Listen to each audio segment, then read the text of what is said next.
गायत्री मंत्र जिसमें 24 वर्ण है, तत्सवितुर्वरेण्यम से लेकर प्रचोदयात पर्यंत।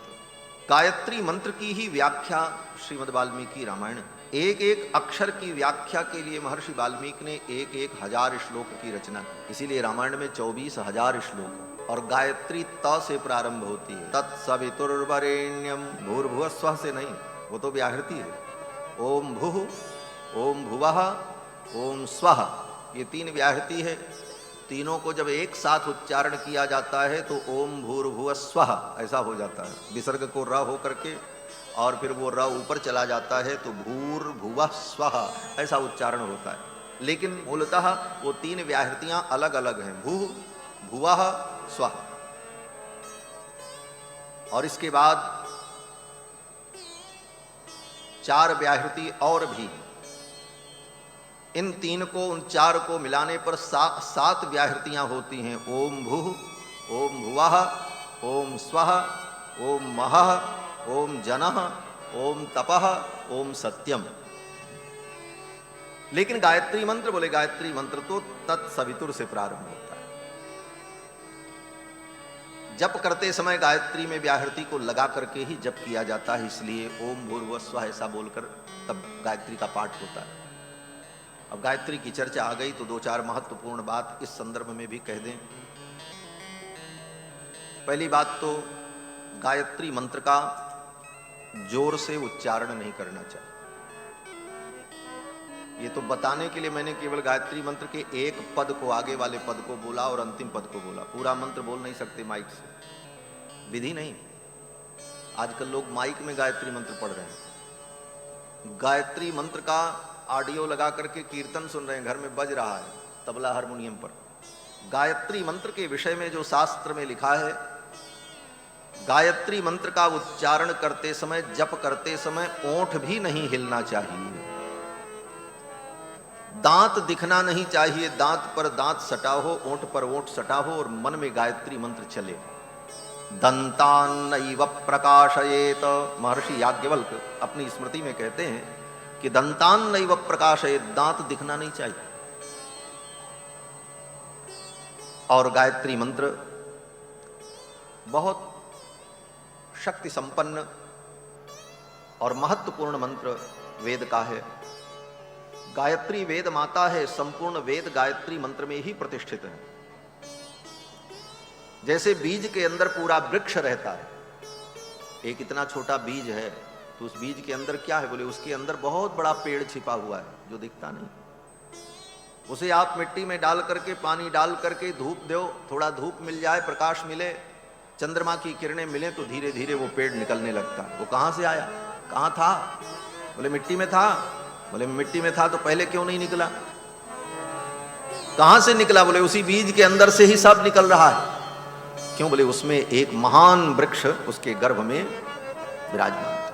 और एक ही महान वृक्ष नहीं, कल्पना कितनी सुंदर की आचार्यों ने कि उस एक छोटे से बीज से एक वृक्ष निकला जो उसके अंदर था, हम उसे देख नहीं रहे थे। लेकिन जब वो विशाल वृक्ष निकला तो उस विशाल वृक्ष में करोड़ों अरबों खरबों बीज लगे। उन अरबों खरबों बीजों के मध्य में एक एक अनंत अनंत बड़े बड़े विशाल वृक्ष निहित हैं। फिर उनसे जो बीज पैदा होंगे उनमें कितने वृक्ष निहित होंगे। अर्थात उस एक छोटे से बीज में अनंत वृक्षों की सत्ता विद्यमान है। उसी प्रकार गायत्री मंत्र में सारे वेद शास्त्रों का मूल क्या है? ओम। ओम इत्येकाक्षर ब्रह्म, जिसको प्रणव कहा जाता है। ओम में सब निहित है। ओम से ही व्याहृति प्रकट हुई, व्याहृति से गायत्री प्रकट हुई, गायत्री से चार वेद प्रकट हुए, चार वेद से सारे मंत्र निकले, वो सब पेड़ की डालियां और पत्ते सब निकलने लगे, अनंत वेद प्रकट हो गए। तो वह गायत्री मंत्र महान मंत्र है। परंतु गायत्री मंत्र के विषय में मर्यादाएं भी हैं, नियम भी। गायत्री मंत्र का जप पवित्र दशा में और पवित्र काल में किया जाता है। और गायत्री मंत्र का जप वही कर सकता है जिसका यज्ञोपवीत संस्कार हो। ब्राह्मण का ही बालक हो, लेकिन अगर उसका यज्ञोपवीत नहीं हुआ, जनेऊ संस्कार नहीं हुआ है, तो गायत्री मंत्र जपने का अधिकारी नहीं। ब्राह्मण की पत्नी ब्राह्मणी हो, वो ब्राह्मणी वंदनीय है, उस ब्राह्मणी के चरणों में प्रणाम करके आशीर्वाद प्राप्त किया जा सकता है, वो ब्राह्मण की पत्नी है, परंतु गायत्री मंत्र जपने का अधिकार उसको भी नहीं। गायत्री मंत्र केवल पुरुषों के लिए, और उसमें भी जिनका यज्ञोपवीत संस्कार हो। ये सारे विधान गायत्री छंदसाम मातर ब्रह्म योने नमोस्तुते। आजकल लोग बच्चों को गायत्री मंत्र याद करा देते, और स्वामी जी आए, गुरु जी आए तो बड़े गौरव से कहते हैं, स्वामी जी हमारे बच्चे को गायत्री मंत्र याद है, बेटा सुनाओ। तो बच्चे ने सुनाया, सोचते बड़ा अच्छा काम किया। बोले उससे तुम पाप करवा रहे हो, उससे तुम पाप करवा रहे हो, गायत्री मंत्र का उच्चारण करा के उसके संस्कार बिगाड़ रहे हो। उसे भगवान का कीर्तन याद कराओ और श्लोक याद कराओ, कृष्णाय वासुदेवाय हरे परमात्मने प्रणतक्लेशनाशाय गोविंदाय नमो नमः, विष्णु सहस्रनाम याद कराओ, जो उसका अधिकार है। और उससे गायत्री मंत्र बुला करके सोचते हैं बड़ा पवित्र काम कर दिया। पवित्र काम नहीं किया, अभी तो उसे दोष लग गया। अनधिकृत व्यक्ति अनधिकृत कार्य करता है तो उसे दोष लगता है। यज्ञ यागादि समस्त कर्म, सारे वेद मंत्र सब कुछ अच्छे हैं, सब कल्याण के लिए ही बने हैं हमारे आपके, लेकिन किसके लिए क्या है यह भी जानना बहुत जरूरी है। सबके लिए सब कुछ नहीं है।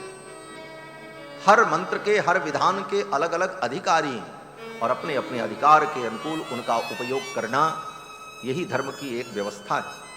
जैसे मेडिकल स्टोर की सारी दवाएं बहुत अच्छी होती हैं, और सब दवा प्राणियों के कल्याण के लिए बनी। मेडिकल स्टोर में जितनी दवा है वो किस लिए बनी है? लोगों के दुख दूर करने के लिए। अब सारी दवाएं दुख दूर करने के लिए बनी हैं, और मेडिकल स्टोर में भरी हैं हजारों दवाएं। अब आपको कोई दुख हो गया, कोई परेशानी हुई, तो आप अगर ऐसा सोच लो कि भाई मनुष्यों के दुख को दूर करने के लिए ही ये दवा बनी है, और हमको दुख है तो हम कोई दवा उठा के खा लें। चले गए और कोई दवा ले ली, बिना जाने समझे खा लिया, परिणाम क्या होगा? बोले दुख तो दूर नहीं होगा, हो सकता मर ही जाओ, उल्टा ही कल्याण और काम बिगड़ जाएगा। तो वो मेडिकल स्टोर की दवा कल्याण के लिए बनी थी, लेकिन उसने आपका कल्याण नहीं किया। क्यों नहीं किया? बोले क्योंकि आपके लिए वो थी नहीं, और आपने उसका उपयोग किया, इसलिए उसका उल्टा प्रभाव हो गया। उसी प्रकार वेद शास्त्र के जितने विधि विधान हैं सब कल्याण के लिए ही हैं, और प्राणियों के कल्याण के लिए, लेकिन किसके लिए क्या दवा है ये जानना जरूरी है। ये कौन बताएगा?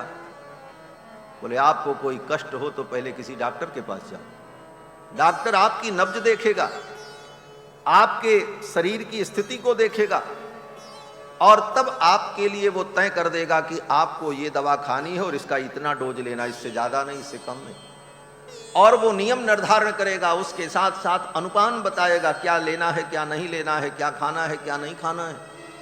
उन नियमों का पालन करते हुए उस दवा का आप सेवन करोगे तो आपके रोग की निवृत्ति हो जाएगी। उसी प्रकार ये धर्मशास्त्र एक महान औषधि का भंडार है, जो प्राणियों के कल्याण के लिए है। और इसको किसने बनाया? बोले सबसे बड़े वैद्य जो भगवान हैं उन्होंने बनाया। भवरोग वैद्यम, भगवान संसार रूपी रोग के वैद्य हैं, और उनके द्वारा ये निर्मित शास्त्र, इसकी एक एक पंक्तियां प्राणियों के कल्याण के लिए हैं। लेकिन किसके लिए क्या है ये जानने के लिए किसी डॉक्टर के पास जाना पड़ेगा।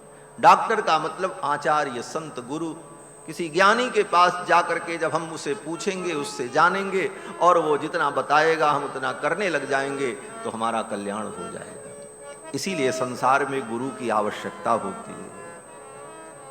और बहुत ज्ञान आपको हो जाए, लेकिन जीवन में कोई गुरु नहीं मिला तो कल्याण नहीं होगा। भगवान शंकर हो चाहे ब्रह्मा हो, गोस्वामी तुलसीदास जी महाराज कहते हैं कि गुरु बिन भव निधि तरई न कोई, जो बिरंच शंकर सम होई। गुरु बिन भव निधि तरई न कोई, गुरु बिन भव निधि तरई न कोई, जो बिरंच शंकर सम होई, जो बिरंच शंकर सम होई। गुरु बिन भव निधि तरई न कोई, गुरु बिन भव निधि तरई न कोई। आचार्य और गुरु के निर्देश में जीव कल्याण को प्राप्त करता है। तो गायत्री मंत्र की मैं चर्चा कर रहा था। गायत्री मंत्र के लिए सारे विधान और उसी गायत्री मंत्र की ये व्याख्या रामायण है। गायत्री मंत्र तो हर व्यक्ति उसका अनुष्ठान, उसका उपयोग नहीं कर सकता, लेकिन गायत्री मंत्र की व्याख्या जो वाल्मीकि जी ने रामायण के रूप में कर दी, इसमें सबका अधिकार है। ये ऐसी औषधि बनाई वाल्मीकि जी ने, बनाया उसी गायत्री मंत्र से, लेकिन इस औषधि को ऐसा बनाया कि इसका कोई साइड इफेक्ट नहीं है। इसको किसी भी रोग में कोई भी खा ले। इसीलिए कल की कथा में आपने सुना, पठन द्विजो वाग वृषभत्वमीयात् स्यात् क्षत्रियो भूमिपतित्वमीयात् वणिक् जनः पण्यफलत्वमीयात् जनश्च शूद्रोऽपि महत्वमीयात्। ये ऐसी औषधि है जो सबके उपयोगी है। और वेदव्यास जी ने भी यही काम किया। वेदव्यास जी ने भी 18 पुराण किस लिए बनाए? बोले सबके लिए, जिसका कोई साइड इफेक्ट नहीं है, कोई भी उपयोग करो। बच्चा पढ़े, बालक पढ़े, वृद्ध पढ़े, स्त्री पढ़े, ब्राह्मण पढ़े, क्षत्रिय पढ़े, अपने घर में पढ़े, अपने पास रखे, कोई रोक टोक नहीं। 18 पुराण, महाभारत, वाल्मीकि रामायण, इन सारे ग्रंथों की रचना महर्षियों ने इसीलिए की जिससे सबका भला हो, क्योंकि वेद से सबका भला नहीं हो पा रहा था। वेद के लिए बहुत सारे नियम थे, मर्यादाएं आज भी हैं। तो वेदों की ही व्याख्या, वेदों का ही अवतार ये रामायण है।